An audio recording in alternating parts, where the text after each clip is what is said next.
अस्सलामुअलैकुम। टैक्स और आपके साथ मैं हूं सबा शेख और आज के शो में हम डिस्कस करेंगे एमनेस्टी स्कीम।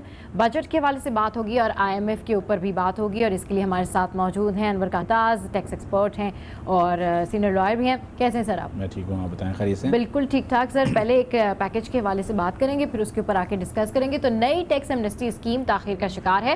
ताजिर बरादरी का कहना है कि स्कीम कम अज़ कम 1.5 से 2 साल के लिए लाई जाए। बाज़ ताजिर ये कहते हैं कि स्कीम के निफाज से कबल तमाम स्टेक होल्डर्स से मुशावरत जरूरी है, तभी मतलूबा नताइज हासिल होंगे। इस हवाले से रिपोर्ट बनाई है सफदर अब्बास ने। पहले रिपोर्ट देखते हैं, फिर इसके ऊपर डिस्कस करेंगे।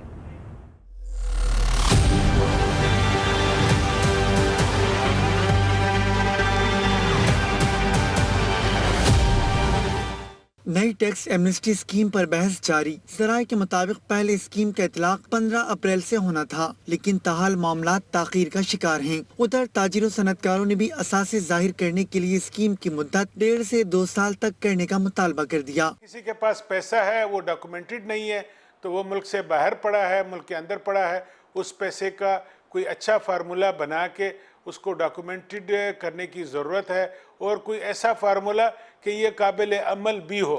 उससे अगर हमने एमनेस्टी स्कीम देनी है तो उस एमनेस्टी स्कीम का जो फार्मूला है वो ऐसा होना चाहिए कि हमें फिर दोबारा एमनेस्टी स्कीम देने की ज़रूरत ना पड़े। और अगर हुकूमत ने एमनेस्टी स्कीम देनी है तो वो एमनेस्टी स्कीम कोई 15-20 दिन, महीने के लिए नहीं होनी चाहिए, ये साल, 1.5 साल, 2 साल के लिए होना चाहिए। ताजिर कहते हैं पहले भी कई बार एमनेस्टी स्कीम आ चुकी हैं, लेकिन किसी के भी मतलूबा नताइज हासिल ना हो सके। अगर इस स्कीम को कामयाब बनाना है तो चैम्बर और फेडरेशन समेत तमाम स्टेक होल्डर से मशावरत की जाए। पहले भी आपने एक टैक्स एमनेस्टी स्कीम दी थी, उसके अंदर सिर्फ 100 बिलियन आपके पास पहुंचा, उसकी पूरी तरह से लोग यानी वो उससे फ़ायदा नहीं उठा सके और आपके टारगेट भी पूरे नहीं हुए। आपके टारगेट जब पूरे होंगे जब आप पहले स्टेक होल्डर्स के साथ बैठ के उसके ऊपर डिटेल तबादला ख्याल कर लें, उसको डिस्कस कर लें और उसके बाद जब वो जो तजावीज़ दें उसके तहत आप करेंगे तो इसकी इफादियत बहुत ज़्यादा बढ़ जाएगी और लोग जो दर्जो और खुशी से यानी उसके अंदर एमनेस्टी स्कीम में दाखिल होंगे। वजारत खजाना में अहम तब्दीली के बाद बिजनेस कम्युनिटी ने मुशीर खजाना डॉक्टर अब्दुल हफीज शेख से उम्मीदें लगा ली। ताजिर बरादरी के मुताबिक मुशीर खजाना फाइनेंस सेक्टर में काफी तजुर्बा रखते हैं। शेख साहब, डॉक्टर साहब फाइनेंस एडवाइजर बने तो हमें देखना ये होगा कि क्या वो गवर्नमेंट की लाइन टो करते हैं जो गवर्नमेंट ने दी हुई है डायरेक्शन, या अपनी कोई इकोनॉमिक पॉलिसी उसके अंदर लेके आते हैं। ये वक्त ही बता सकेगा कि वो किस डायरेक्शन में जाते हैं और मुल्क के फाइनेंशियल हालात को किस तरह बेहतरी की तरफ गामगन करते हैं। ख्याल है कि नई एमनेस्टी स्कीम के नतीजे में जहां अरबों रुपए के असासे जाहिर किए जाएंगे, वहीं टैक्स वसूली में इजाफे के साथ मईशत को दस्तावेजी बनाने में भी मदद मिलेगी। ताजिर और सनतकार कहते हैं ऐसी टैक्स एमनेस्टी स्कीम लाई जाए जो न सिर्फ आखिरी हो बल्कि मईशत के लिए भी सूदमंद हो। प्रोग्राम टैक्स और आपके लिए कैमरामैन निशाद अली के साथ सफदर अब्बास, आज न्यूज़, कराची। तो सफदर अब्बास की रिपोर्ट देखिए और उसमें सर यही कह रहे हैं तमाम लोग कि अगर स्कीम को कामयाब बनाना है तो तमाम स्टेक होल्डर से फिर मुशावरत करनी चाहिए। बिल्कुल सही बात है। आई थिंक ये बात तो बड़ी अहम भी है और हमेशा बारहा कही गई है, लेकिन प्राइम मिनिस्टर आजकल बार बार ये बात कह चुके हैं FBI को ठीक होना है। FBI को तो ठीक होना है, लेकिन निज़ाम को तब्दील होना ज़रूरी है। निज़ाम जो है वो अगर आप देखें तो FDR में कुछ ऐसे ऑफिसर्स भी हैं कॉम्पिटेंट, जिनको अपना रोल भी पता है, जिनको पता है क्या करना है और वो काम भी कर रहे हैं। और कुछ ऐसे लोग भी हैं FDR में ऑफिसर जिनका अपना उस डिपार्टमेंट ने FBI ने खुद हिसाबी की है उनकी, और उसका उनको जो है उनका कला कमा किया है। और इसी तरह के चीज़ें FDR में भी, लेकिन निज़ाम को तब्दील होने की ज़रूरत है। और ये निज़ाम कैसे तब्दील होगा? जब आप FDR को वो डेटा, वो जो रिकॉर्ड गवर्नमेंट के पास है उसका एक्सेस देंगे। और ये सबसे बड़े ज़िम्मेदार इस पूरे टैक्स निज़ाम को कमज़ोर करने के वो लोग हैं जिन्होंने FDR को उस चीज़ों का एक्सेस नहीं दिया। और जब मैं ये बात कह रहा हूँ तो इसमें मुख्तलिफ़ अदवार की हुकूमतें शामिल हैं, मुख्तलिफ़ पॉलिसी मेकर्स शामिल हैं, और ये जो है बढ़ते बढ़ते यहाँ तक मामलात पहुँच गए हैं। जब आप FDR के लोगों को अच्छी सैलरीज़ देंगे, जब आप उनको उनके बच्चों को अच्छी तालीम देंगे और उनको मेडिकल फैसिलिटीज़ देंगे, तो फिर आप उनके साथ ये एक मिसाल जो हमारी बड़ी मशहूर है कि खिलाओ सोने खिलाने वाला और देखो शेर की नज़र से, तो वो जो है वो वाली पॉलिसी लेके चलनी चाहिए ताकि उनको फैसिलिटेट करें और उसके बाद उनसे पूरी तरह काम लें। लेकिन असल ज़िम्मेदारी उन लोगों पे है जो लोग इनको वो डेटा की एक्सेस नहीं देते या उस पर काम करने नहीं दिया जाता। ये एक बहुत बड़ा सवालिया निशान है। और एमनेस्टी की बात की यहाँ पे हमारे रिपोर्टर ने, तो एमनेस्टी तो मुकम्मल तौर पे जब तक कामयाब नहीं हो सकती जब तक FBI ये ना बताए लोगों को कि फाइलर्स और नॉन फाइलर्स का पूरा डेटा हमारे पास है, या जब तक उनको ये यकीन नहीं हो जाए कि हमारी इन्फॉर्मेशन FBI के पास पहुँच गई है, जब भी वो एमनेस्टी में अपने एहसास से पूरे डिक्लेयर करेंगे। वरना ये पीस मील में होता रहेगा और इसी तरह लोग डिमांड करते रहेंगे कि साल भर की एमनेस्टी ले आओ, 1 साल की एमनेस्टी ले आओ, ज़िंदगी भर की एमनेस्टी ले आओ। तो ये मामला इसी तरह चलते रहेंगे और रेट पे ना इत्तफाक़ी होती रहेगी। पाकिस्तान में कोई भी टैक्स का मसला होता है वो सियासी मसला बन जाता है, और नॉन फाइलर जो स्टेटस के पीछे लोग छुपे हुए हैं वो इस कोई भी अच्छे इक़दाम को डीरेल कर देते हैं। तो मामला ज़रा समझने के हैं, मुश्किल नहीं है लेकिन समझने के हैं कि किस तरह इस चीज़ को आगे लेके जाना चाहिए। बिल्कुल सही कह रहे हैं सर कि मामला मुश्किल नहीं है लेकिन मामला समझने के हैं, और जब भी कोई टैक्स कलेक्शन का मसला होता है तो उसको फिर पॉलिटिकली जो है वो आगे बढ़ा दिया जाता है। अच्छा सर, एमनेस्टी स्कीम का आप जिक्र कर रहे थे, तो ये बताएं क्या एमनेस्टी स्कीम आ रही? देखिए, एमनेस्टी स्कीम जो है वो आ रही है और नहीं भी आ रही है, इसलिए कि अब IMF के पास तो पाकिस्तान जा रहा है, ये तो क्लियर हो गई बात। ठीक है, तो IMF का सबसे पहला ये वो होता है कि जी एमनेस्टी स्कीम नहीं लेके आए। तो मेरे ख्याल में जो अब नए फाइनेंस मिनिस्टर हैं वो प्लानिंग ये करेंगे कि जब IMF के पास जाना हो उससे पहले के पीरियड में एमनेस्टी स्कीम लेके आएंगे, और जिस वक्त IMF के पास साइन ऑन करेंगे उससे पहले एमनेस्टी में जो भी अगर वो पैसे ले सकते हैं और जैसे हमारे रिपोर्टर ने कहा डॉक्यूमेंट कर सकते हैं। सबसे बड़ा जो सवाल है और जो सबसे बड़ा हमारा मसला है वो ये है कि डॉक्यूमेंट हो जाए। तो अगर वो डॉक्यूमेंट जितना मैक्सिमम हो सकता है तो मेरे ख्याल में डाउन द रोड अगर वो जुलाई में जा रहे हैं या जब भी वो जा रहे हैं IMF के साथ जो भी उनकी डील होती है उससे पहले जो एमनेस्टी मेरे ख्याल में वो लाएंगे, उस पर वो जो है लोगों को इनकरेज करेंगे कि एमनेस्टी लेके आएँ। लेकिन फिर मेरा वही सवाल है कि लोग एमनेस्टी जब तक अवेल नहीं करेंगे, जब तक उनको ये यकीन नहीं होगा, जब तक आप ये रियलिटी चेक नहीं करेंगे कि आपके पास सारा डेटा मौजूद है, सारी इन्फॉर्मेशन मौजूद है, जब तक लोग एमनेस्टी पूरी तरह अवेल नहीं करेंगे। बिल्कुल सही कह रहे हैं, जब तक लोग एमनेस्टी नहीं करेंगे। तो एमनेस्टी स्कीम के हवाले से हम डिस्कशन कर रहे हैं, IMF से मामला तय हो रहे हैं या नहीं, इसके ऊपर डिस्कस करेंगे। यहाँ पर टैक्स और आप में वक्त हुआ एक ब्रेक का, सो स्टे विद अस।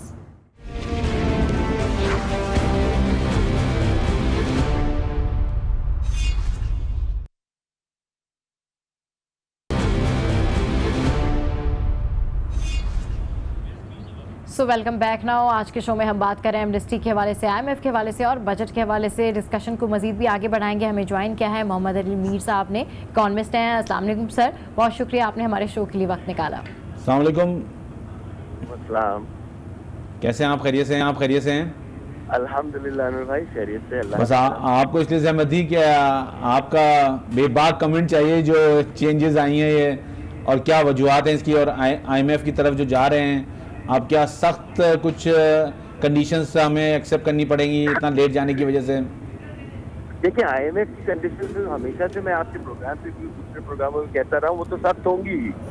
ये असद उमर के जाने से या हफीज शेख साहब के आने से ना वो कंडीशंस आसान होंगी ना और सख्त होंगी। ये पहले दिन से ही सख्त थी, क्योंकि जिस तरीके से हमारा टैक्स कलेक्शन कम है, जिस तरीके से हमारा करंट अकाउंट डेफिसिट बढ़ा हुआ है, जिस तरीके से हमारे लाइन लॉसेस हैं यूटिलिटी में भी, एनर्जी में भी, गैस में भी।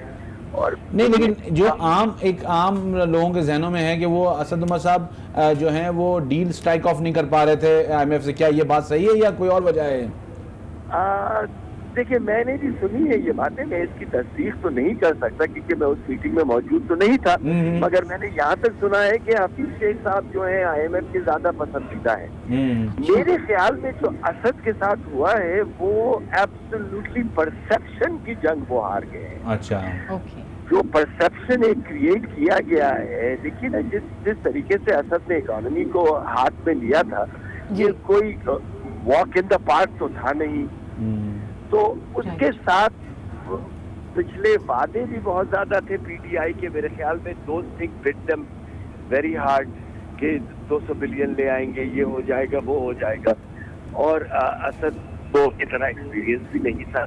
मगर I think it was very unfair कि बजट से पहले असद उमर को रिमूव कर दिया हाँ आई थिंक गया। मीर भाई अनफेयर भी है और बड़ा अनरियलिस्टिक इसलिए कि अब बजट आने वाला है, जो सारी एक्सरसाइज हुई होगी वो उन्होंने की होगी और फिर आने वाला आदमी फिर उसको रीडू करेगा, तो चीजें जो है मेरे ख्याल में बेहतर नहीं होंगी, मेरे ख्याल में वर्स की तरफ चली जाएंगी।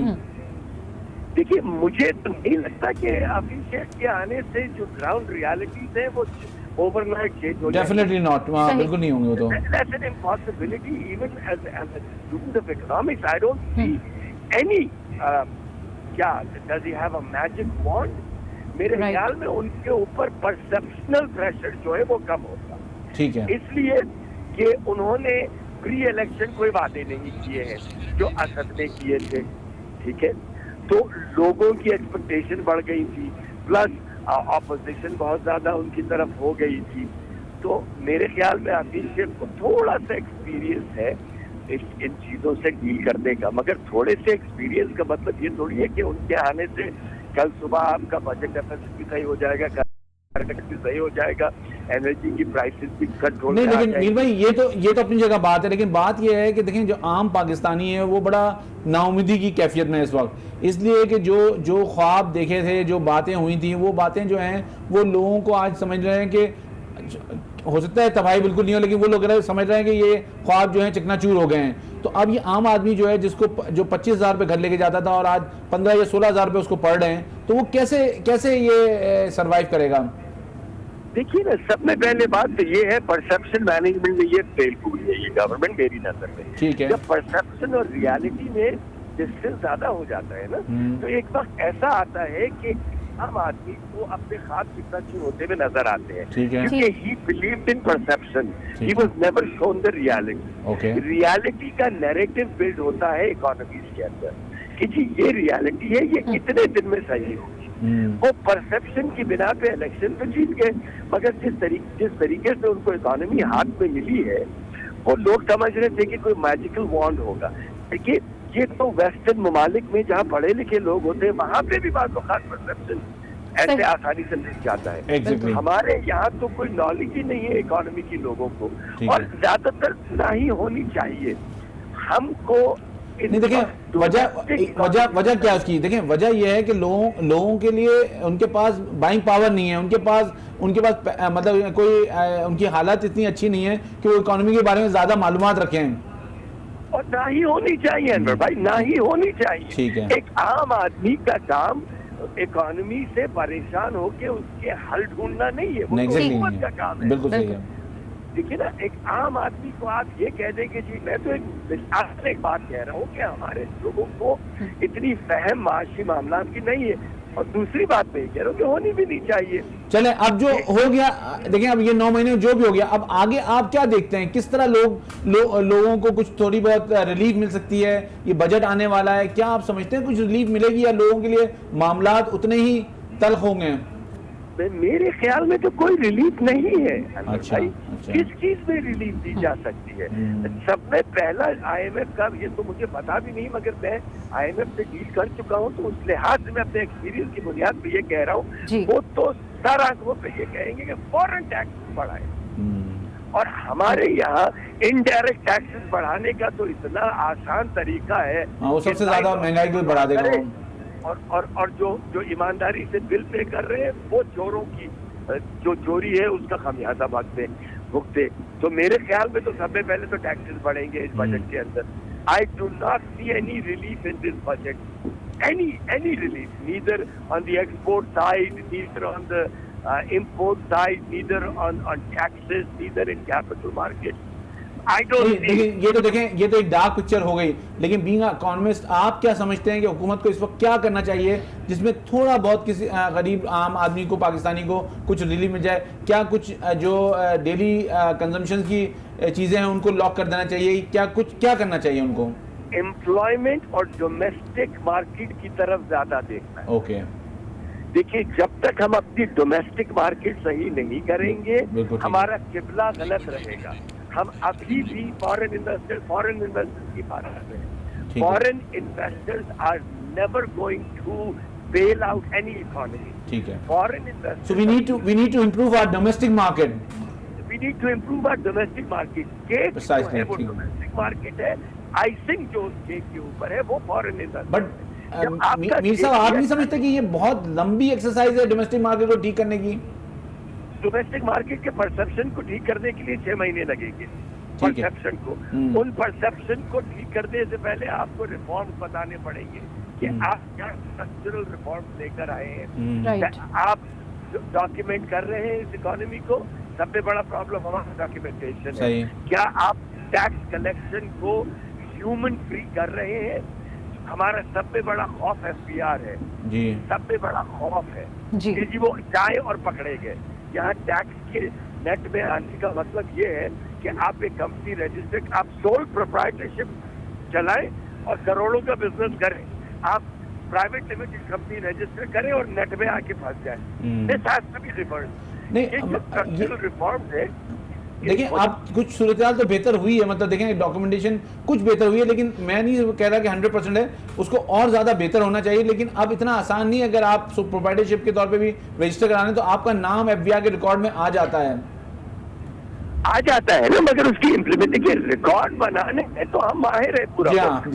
हर चीज का रिकॉर्ड है, उस पर काम करने में हमें जो है ना वो हमारे लिए बहुत, हम सो जाते हैं वहाँ पे।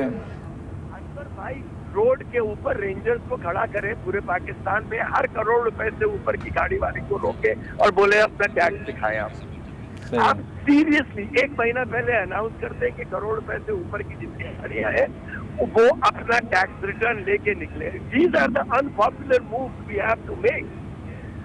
हम सिर्फ पॉपुलर मूव्स की तरफ जा रहे हैं। पॉपुलर मूव से कभी टैक्स रिटर्न हमारे बढ़ेंगे नहीं, ना ही टैक्स। ठीक है मीर साहब, आपको बहुत शुक्रिया। हम आपको फिर अपने शो में दावत देंगे और उम्मीद करेंगे कि कोई अच्छी खबर आप लेके आए। लेकिन अभी जो आप बात कर रहे हैं कि हुकूमत को सख्त इकदाम करने चाहिए, जबकि पॉपुलर इकदाम से टैक्स निज़ाम बेहतर नहीं होगा। बिल्कुल, और वो बहुत ज़बरदस्त बात कर रहे थे कि वो परसेप्शन की जंग हार गए और अब लेट्स सी के जो हफीज़ शेख आए हैं ये ग्राउंड रियलिटी को किस तरीके से चेंज कर पाएंगे। इस हवाले से मजीद भी हम डिस्कस करेंगे, लेकिन टैक्स और आप में यहाँ वक्त हुआ एक ब्रेक का, सो स्टे विद अस।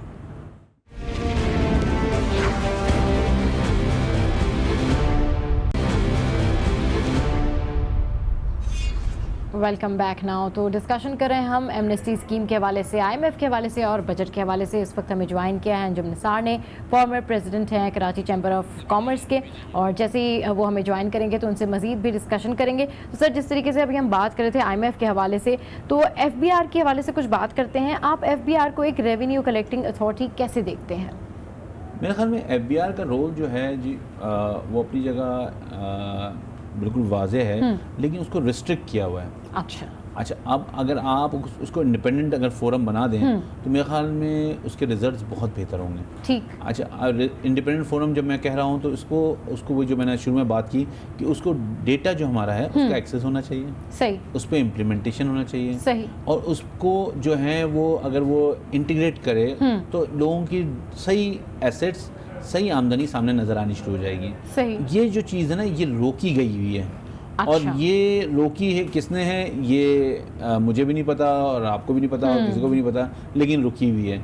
अच्छा, अब ये जो चीज़ है ना अगर पूरी तरह FBR को ये दे दी जाए इन्फॉर्मेशन तो फिर FBR जो है मेरे ख्याल में सही पोटेंशियल पे काम करेगा।